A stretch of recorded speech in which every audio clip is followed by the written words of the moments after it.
ಎಲ್ರಿಗೂ ನಮಸ್ಕಾರ. ಇವತ್ತಿನ ಪತ್ರಿಕಾಗೋಷ್ಠಿನಲ್ಲಿ ನಾನು S Arun Kumar, senior advocate, ಜೊತೆಗೆ MR Surendra, again senior advocate.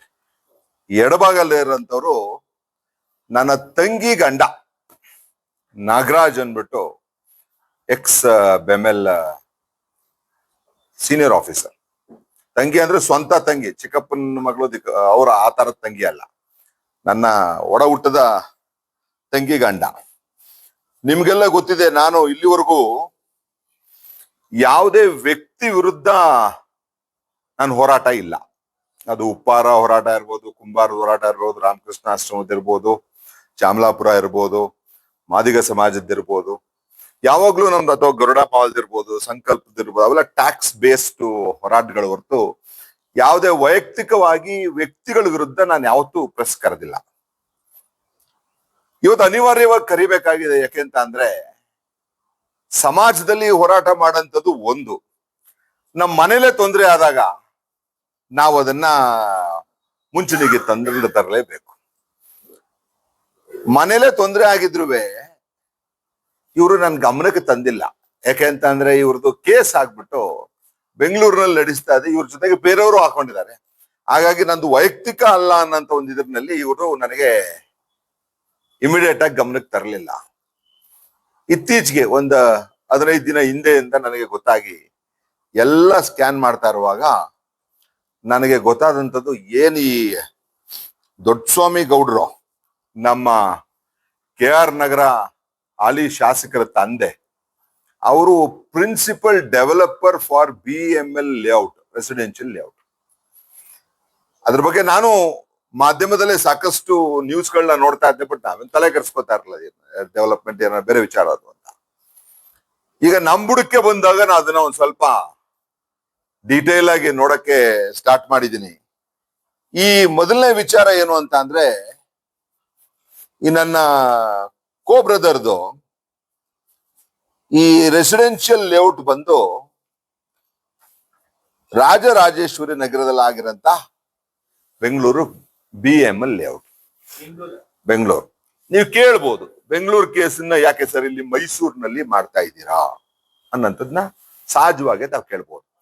ಆ ಜುರಿಸ್ಡಿಕ್ಷನ್ ಬರೋಂಥದ್ದು ಬರೀ ಸಿವಿಲ್ ಕೇಸ್ಗೆ, ಕ್ರಿಮಿನಲ್ ಕೇಸ್ಗಲ್ಲ, ಬರೀ ಸಿವಿಲ್ ಕೇಸ್ಗೆ ಮಾತ್ರ ಆ ತರ ಜುರಿಸ್ಡಿಕ್ಷನ್ ಬರೋಂಥದ್ದು.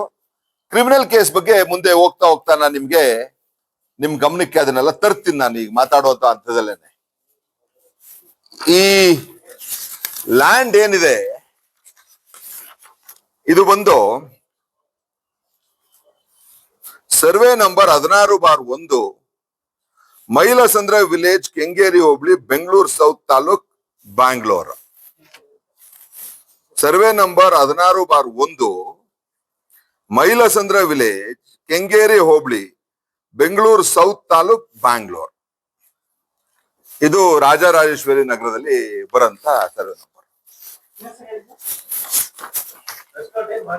ಇದೆ. ಪ್ರೆಸ್ ನೋಟ್ ಇದೆ. ಅಲ್ಲಲ್ಲ ನಾನು ನಂದೇನಾಗಿದೆ, ಸಾಫ್ಟ್ ಕಾಪಿ ಇಟ್ಕೊಂಡಿದ್ದೀನಿ. ಹೌದಾ? ಇವತ್ತು ತಗೊಂಡ್ರಿ ಹಾಗಾದ್ರೆ ಒಂದು ನೋಡ್ತಾ ಇರಿ. ಅಲ್ಲ, ಎಲ್ಲರಿಗೂ ಇದೆ, ನಾನು ಸಾಫ್ಟ್ ಕಾಪಿ ಹೇಳ್ಕೊಳ್ಳಿ ಸರ್. ಅದು survey number 16/1, Mylasandra village, Kengeri hobli, Bengaluru south taluk, Bengaluru. Clear ಆಯ್ತಲ್ಲ ಸರ್?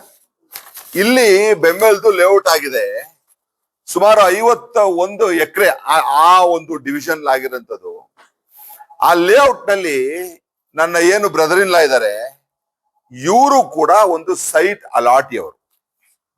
ಇಲ್ಲಿ ಈ ಲೇಔಟ್ ನಲ್ಲಿ ಏನಾಗಿದೆ, ಇವ್ರಿಗೆ ಆ ಸೈಟ್ ಅನ್ನ ಕೊಟ್ಟಂತದ್ದು 2002, 2003ರಲ್ಲಿ. ಈಗ ಆಲ್ಮೋಸ್ಟ್ 23 ವರ್ಷ ಆಗೋಯ್ತು. 2003ರಲ್ಲಿ ಇದನ್ನ ಈ ಏನು ನಮ್ಮ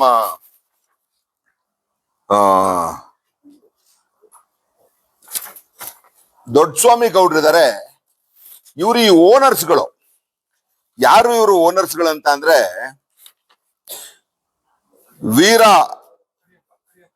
ವೀರರತಿಯಮ್ಮ, ಕರಿಯಪ್ಪ, ನಿಂಗಯ್ಯ, ವೆಂಕಟಮ್ಮ, ತಿಮ್ರಾಯಪ್ಪ ಅನ್ನಂಥದ್ದು. ನಮಗೆ ಸಂಬಂಧಪಟ್ಟಂಥದ್ದು ಕರಿಯಪ್ಪಂದು ಆ ಡಿವಿಷನ್ ಆಫ್ ಪ್ರಾಪರ್ಟಿದಲ್ಲಿ.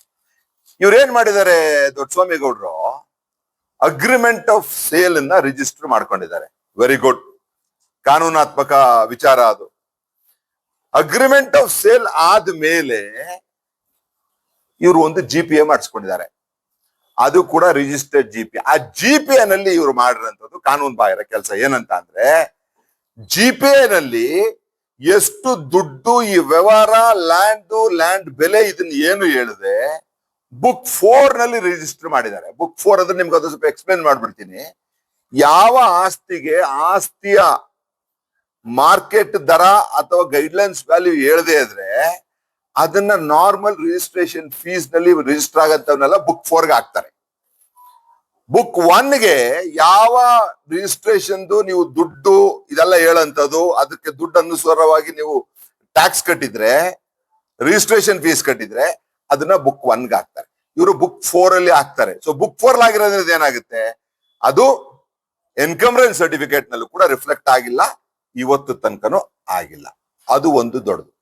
ಜೊತೆಗೆ ಇವರು ಸೇಲ್ ಡೀಡ್ ಮಾಡಿಸ್ಕೋಬೇಕಿತ್ತು. ಅಗ್ರಿಮೆಂಟ್ ಆಫ್ ಸೇಲ್ ಆದ್ಮೇಲೆ ಸೇಲ್ ಡೀಡ್ ಮಾಡಿಸ್ಕೋಬೇಕಿತ್ತು.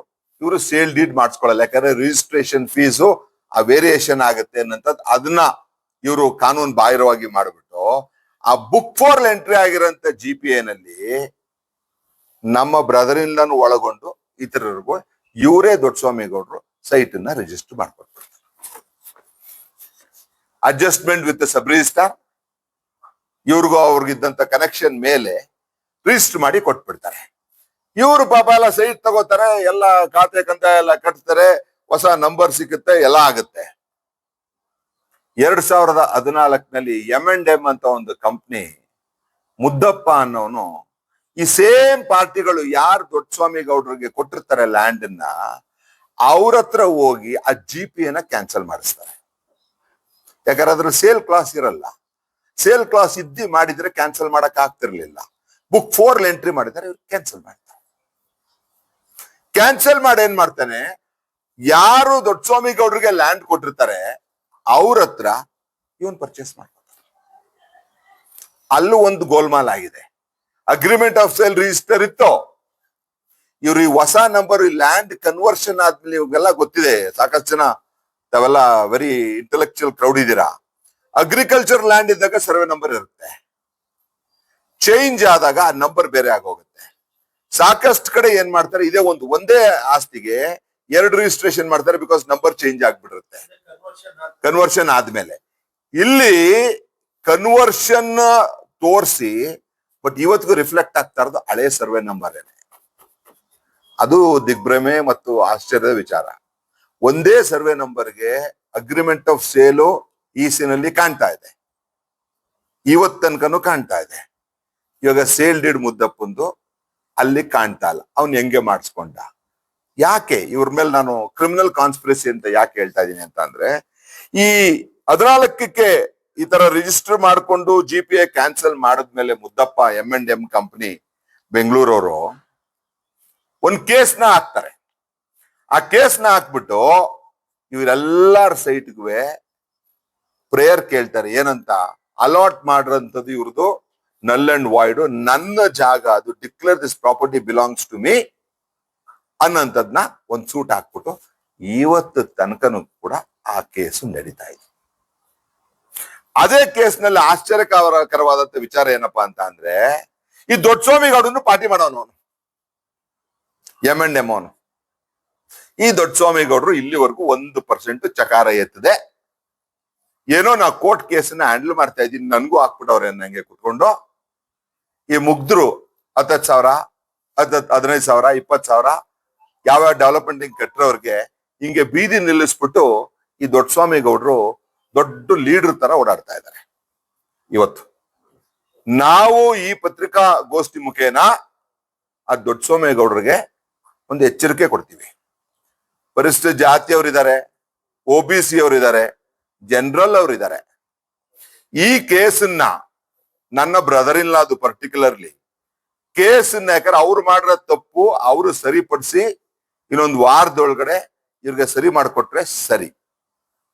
ಇಲ್ಲ ದೊಡ್ಡ ಸ್ವಾಮಿಗೌಡ್ರ ವಿರುದ್ಧ ಚೀಟಿಂಗು. ನಾನು ಯಾವತ್ತು ಈ SC/ST ಅಟ್ರಾಸಿಟೀಸ್ ಇವಕ್ಕೆಲ್ಲ ಓದೋನಲ್ಲ ನಾನು. ಅನಿವಾರ್ಯ ಬಿದ್ರೆ ಅದ್ರಲ್ಲೂ ಫೈಲ್ ಮಾಡಿಸ್ತೀನಿ. ನನ್ನ ಜೀವನದಲ್ಲಿ ಇಲ್ಲಿವರೆಗೂ ಒಂದು ಕೇಸು ನಾನು ಫೈಲ್ ಮಾಡಿಲ್ಲ, ಯಾಕಂದ್ರೆ ಅದೆಲ್ಲ ನಂಬಲ್ಲ, ನಾನು ಬೇರೆ ಬೇರೆ ತರದ ಚಿಂತನೆ ಇಟ್ಕೊಂಡ್ರವ್ ನಾನು. ಆದ್ರೆ ಅನಿವಾರ್ಯ ಬಿದ್ರೆ, ಯಾಕಂದ್ರೆ ನನ್ನ ತಂಗಿ ಗಂಡನಿಗೆ ಆಗಿರೋದ್ರಿಂದ ನಾನು ಆ ಹೆಜ್ಜೆಯನ್ನು ಇಡಬೇಕಾಗತ್ತೆ. ಅದಕ್ಕೆ 1 ವಾರದ ಒಳಗಡೆ ಈ ಕೇಸನ್ನ ಬಗೆಹರಿಸ್ಬೇಕು. ಇದು ಒಂದು ವಿಚಾರ. ಇದು ಯಾವಾಗ ನಾನು ಸಾಕಷ್ಟು ಪ್ರೆಸ್ ಗುಂಪಿಗೆ ಹಾಕಿದೆ, ಇವತ್ತೊಂದು ಮೀಟಿಂಗ್ ಇದ್ದೀನಿ ದಯಮಾಡಿ ಬನ್ನಿ ಅನ್ನೋದನ್ನ ಒಂದು ಗುಂಪಲ್ಲೂ ಹಾಕ್ದೆ, in general Mysuru press club ಅನ್ನೋದ್ರಲ್ಲೂ ಹಾಕ್ದೆ. ಹಾಗಾಗಿ ನನಗೆ 2 ಮಾಹಿತಿ ಹೊಸದಾಗಿ ಬೆಳಿಗ್ಗೆ ಅಂತ ಬಂತು. ಒಂದು, ಆಲ್ರೆಡಿ ದೊಡ್ಡಸ್ವಾಮಿ ಗೌಡ್ರ ವಿರುದ್ಧ ಒಂದು ರಿಟ್ ಪಿಟಿಷನ್ ಪೆಂಡಿಂಗ್ ಇದೆಯಂತೆ ಹೈಕೋರ್ಟ್ ಅಲ್ಲಿ. ಇನ್ನೊಂದು, ಡಿಸ್ಟ್ರಿಕ್ಟ್ ರಿಜಿಸ್ಟರ್ ಕೋಆಪರೇಟಿವ್ ಸೊಸೈಟಿನಲ್ಲೂ ಕೂಡ ಇವ್ರ ವಿರುದ್ಧ ಕೇಸ್ ಇದೆಯಂತೆ. ಯಾಕೆ ಕೇಸ್ ಇದೆ ಅಂದ್ರೆ, ಇದೇ ತರ ಬೇರೆ ಸೊಸೈಟಿನಲ್ಲೂ ಇವ್ರು ಮಾಡಿ ಆ ಎನ್ಕ್ವೈರಿ ನಡೀತಾರಂತ ಸಂದರ್ಭದಲ್ಲಿ 78, if I am not wrong,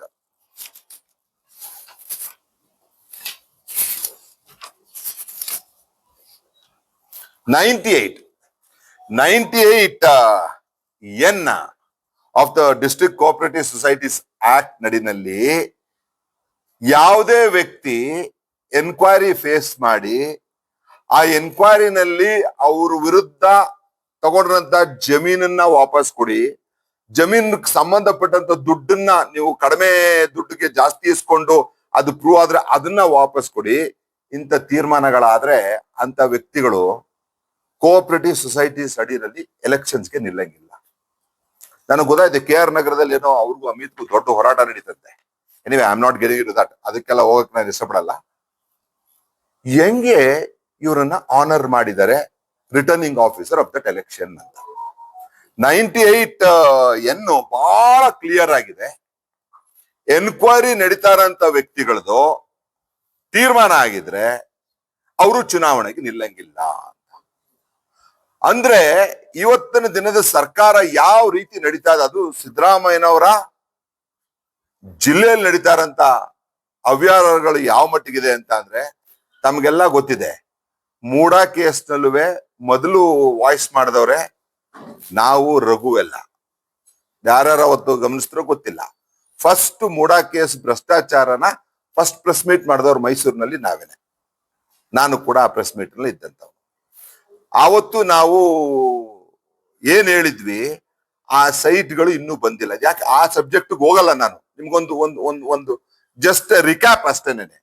ಅಲ್ಲೂ ಕೂಡ ಆ ದಿನೇಶು ನಟೇಶ್ದು ಭ್ರಷ್ಟಾಚಾರ, ಅಲ್ಲಿ ಸಮಸ್ಯೆ ಅನುಭವಿಸ್ತಾರವ್ರು ಯಾರು, ಇವ್ರ ಹತ್ರದಿಂದ ಯಾರು ಸೈಟ್ಗಳಿಂದ ಪಡ್ಕೊಂಡ್ರು ಪಾಪ ಮುಗ್ದ್ರು, ಅವರು ಸಿಕ್ಕಾಕೊಂಡ್ರದು ಈಗ ಅಲ್ಲಿ. ಇಲ್ಲೂ ಅಷ್ಟೇ, ಈ ದೊಡ್ಡಸ್ವಾಮಿ ಗೌಡ್ರ ಕೇಸ್ನಲ್ಲಿ ಈ ಎನ್ಕ್ವೈರಿ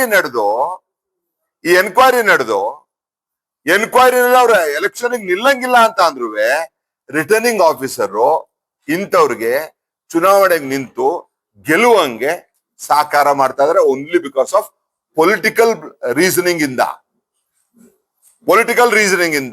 ಈಗ ನಾನು ಕೇಳ್ತಾ ಇದ್ದೀನಿ, ಅವರು ಅಧ್ಯಕ್ಷರಿಗೂ ಆಕಾಂಕ್ಷಿ ಅಂತೆ. ಕೋಆಪರೇಟಿವ್ ಸೊಸೈಟಿ ಎಲೆಕ್ಷನ್ಸ್ ನಲ್ಲಿ ಅಧ್ಯಕ್ಷರಿಗೂ ಆಕಾಂಕ್ಷೆ ಅಂತೆ ಅವರು MDCC ಬ್ಯಾಂಕ್ ಅಲ್ಲಿ. ಈಗ MDCC ಬ್ಯಾಂಕ್ ಅಲ್ಲಿ ಇಂಥವ್ರು ಅಧ್ಯಕ್ಷರಾದ್ರೆ, ನನ್ನ ಬ್ರದರ್ ಇಲ್ಲ 2002ರಿಂದ 2025 ತನಕ ಒಂದು ಬ್ಯಾಗ್ ಹಾಕೋತಾರೆ, ಟ್ರೈನ್ ಹತ್ತುತ್ತಾರೆ, ಕೋರ್ಟ್ಗೆ ಹೋಗ್ತಾರೆ, ಫೇಸ್ ಮಾಡಿ ಬರ್ತಾ ಇದಾರೆ. ಮೂಡಾನಲ್ಲಿ ಸಿಗಾಕೊಂಡ್ರೆ ಎಷ್ಟು ಜನ ಗೊತ್ತಿಲ್ಲ. ಈಗ ನಾಳೆ ಇವರು MDCC ಬ್ಯಾಂಕ್ ಇಂತ ಅಧ್ಯಕ್ಷರಾದ್ರೆ ಇದೇನಾಗುತ್ತೆ, ನಮ್ಮ ವ್ಯವಸ್ಥೆನಲ್ಲಿ ಕೆಲವರಿಗೆ ಬಹಳ ಕೆಟ್ಟ ಚಾಳಿ ಇದೆ. 1 ಅಪರಾಧ ಮಾಡಿದ್ರು ಒಂದೇ ಶಿಕ್ಷೆ, 10 ಅಪರಾಧ ಮಾಡಿದ್ರು ಒಂದೇ ಶಿಕ್ಷೆ ಅಂತ. ಹಂಗೆ ಅಪರಾಧ ಮಾಡಕ್ ಇಳಿದು ಬಿಟ್ರೆ ಒಂದಕ್ಕೊಂದು ಜೋಡಿಸ್ಕೊ ಹೋಗ್ತಾ ಇರ್ತಾರೆ ಇವರು. ಇದಕ್ಕೆಲ್ಲ ಮೂಲ ಕಾರಣಕರ್ತರು ಆ ರಿಟರ್ನಿಂಗ್ ಆಫೀಸರ್ಸ್ ಅಂತ ಅಧಿಕಾರಿಗಳು ಕುತ್ಕೋತಾರಲ್ಲ ಅವರು.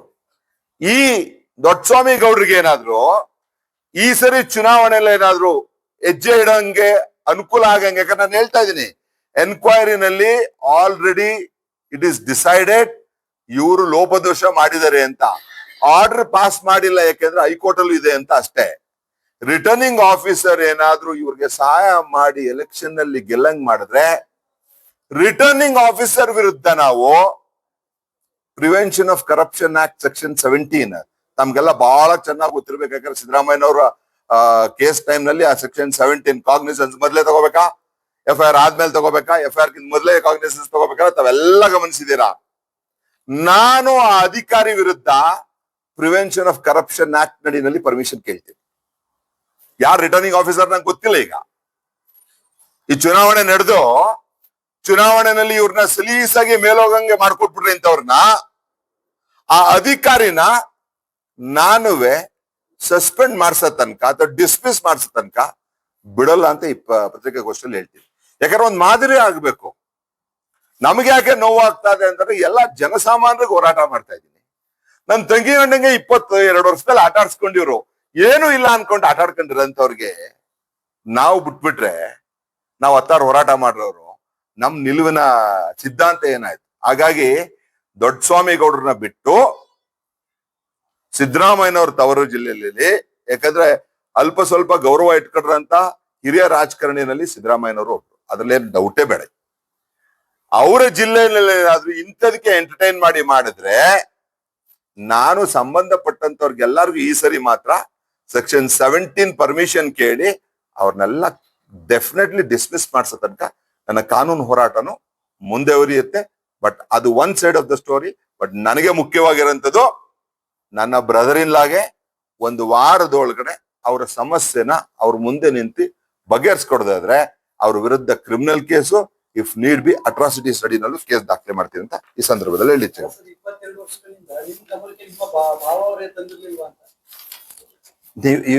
ನಿಮ್ಗೆ ಆಶ್ಚರ್ಯ ಆಗ್ಬೋದು.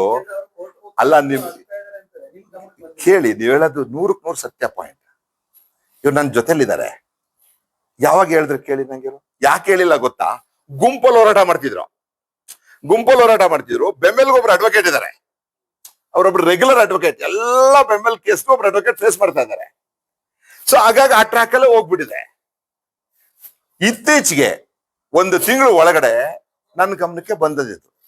ಈಗಲೂ ನಾನು ಅಡ್ವೊಕೇಟ್ ಅಲ್ಲ, ಅದಕ್ಕೆ ಈಗಲೂ ನಾನಲ್ಲ ಅಡ್ವೊಕೇಟ್, ಈಗಲೂ ಬೆಂಬಲ್ ಅಡ್ವೊಕೇಟನೇ. ಆದ್ರೆ ನಾವಿದಕ್ಕೆ ಇಂಟರ್ಫಿಯರ್ ಆಗಿ ಅವರಲ್ಲಿ ಸಿವಿಲ್ ಕೇಸ್ಗೆ ಹೋಗ್ಲಿ, ಅದು ಈ ಕ್ರಿಮಿನಲ್ ಕೇಸಿಗೆ ನಾ ಬರ್ತೀನಿ. ಇವ್ರು ಮಾಡ್ರ ಇದಕ್ಕೆ, ಇದು ವಾಸ್ತವಾಂಶ, ಸತ್ಯ ಕೂಡ ಇದೆ.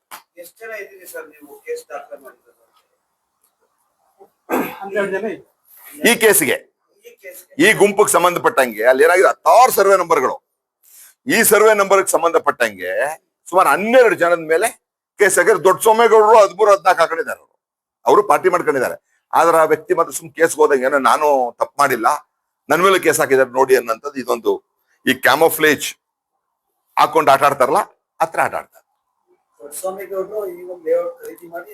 ಅವರೇ ಮೂಲ, ಇವ್ರಿಗೆಲ್ಲ ರಿಜಿಸ್ಟರ್ ಮಾಡ್ಕೊಟ್ರು.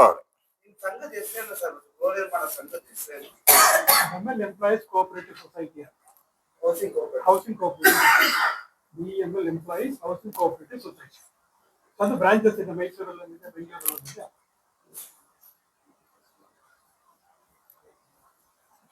ಅವರು ಬಂದ್ಬಿಟ್ಟು ನಾವು ಏನೋ ಸೆಟಲ್ಮೆಂಟ್ ಮಾಡ್ಕೊಳ್ತೀವಿ ಅಂತ ಹೇಳಿ ಈಗ ನಮ್ಗೆ ಮೀಡಿಯೇಷನ್ ಸೆಂಟರ್ ಹಾಕಿದ್ದಾರೆ.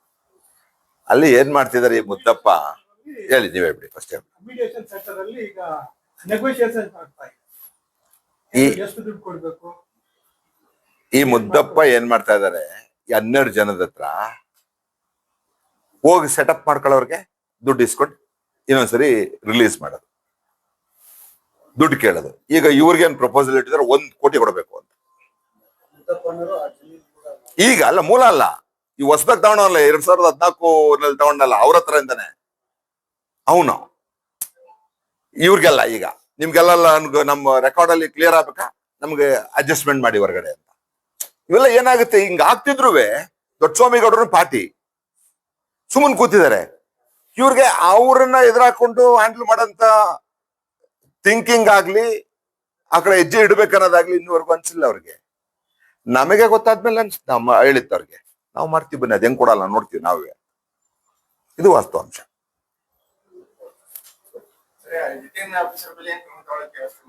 ನೋಡೋಣ, ಅವ್ರದೇನು ಇವಾಗ ಅಧ್ಯಕ್ಷರಾಗಿ ಎಲೆಕ್ಷನ್ಗೆ ಏನೋ ನಿಲ್ತಾರಂತೆ. ಹಾ ತಳಿ ಅದಕ್ಕೆ ನೀವು ಈ ಹೆಜ್ಜೆಗೆ ಹೆಂಗ್ ಹೋಗುತ್ತೆ ನೋಡ್ತೀನಿ. ಬಟ್ 17 ಪರ್ಮಿಷನ್ ಅಂತೂ ಕೇಳ್ತೀನಿ. ನನಗೆ ನಿಮ್ಗೆ ಇನ್ನೊಂದು ಹೇಳ್ಬಿಡ್ತೀನಿ, ನನಗೆ ಅದು ಸೆಕೆಂಡ್ರಿ, ಆ ವಿಚಾರ ಸೆಕೆಂಡ್ರಿ. ನನಗೆ ಪ್ರೈಮರಿ ಇದು, ನಂಗೆ ಪ್ರೈಮರಿ ಇದು.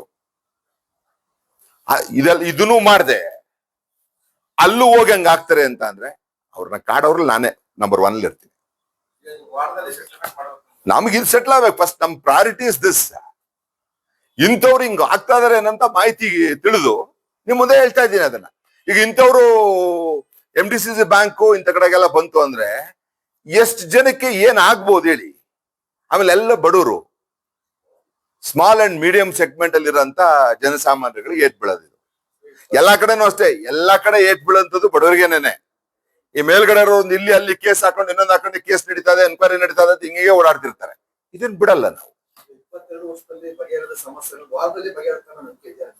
ಕ್ರಿಮಿನಲ್ ಕೇಸಿಗೆ ಬರ್ತೀವಲ್ಲ, ಇಲ್ಲಿವರೆಗೂ ಸಿವಿಲ್ ಕೇಸ್ ನಮ್ಮ ವ್ಯವಸ್ಥೆನಲ್ಲಿ ಒಂದು ಬಹಳ ಈಸಿ ಇದೆ. ಸಿವಿಲ್ ಕೇಸ್ ಅಂತ ಅಂದ್ರೆ ನಡೀತದೆ ಅಂತ, ಕ್ರಿಮಿನಲ್ ಕೇಸ್ ಹಂಗಾಗಲ್ವಲ್ಲ. ಒಂದ್ ವಾರದಲ್ಲಿ ಬಗೆಹರಿಸಲಿಲ್ಲ ಅಂತಂದ್ರೆ ಕ್ರಿಮಿನಲ್ ಕೇಸಿಗೆ ಬರ್ತೀವಿ. ಆಮೇಲೆ ನೋಡೋಣ ಹೆಂಗ್ ಬಗೆಹರಿಸಲ್ಲ ಅವರು.